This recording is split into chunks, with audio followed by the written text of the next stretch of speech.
In the quiet town of Dunwade, there was a narrow street the locals called Whisper Lane.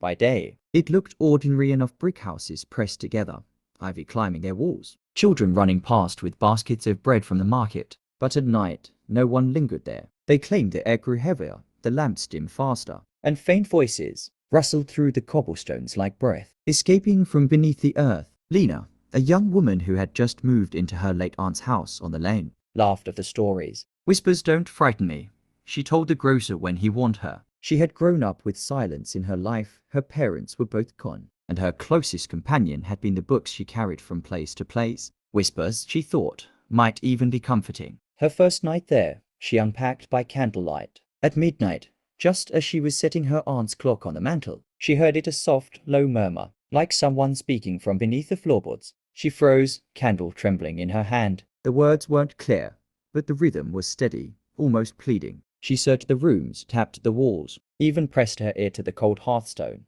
Nothing. The house was empty. Yet the whispers returned the next night, and the next. Each time, they seemed to gather strength, weaving phrases she could nearly understand.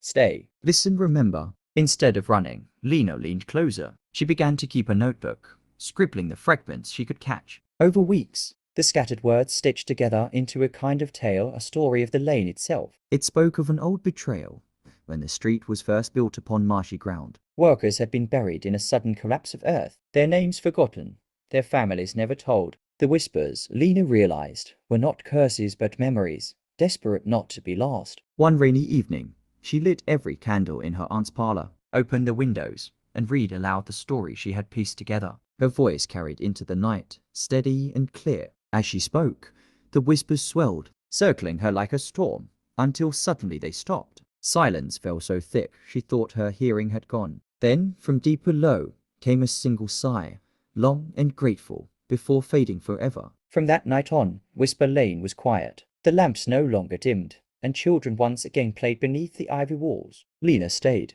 and though the whispers had ended, she kept the notebook on her mantel, a reminder that sometimes the past does not ask to haunt, it only asks to be heard.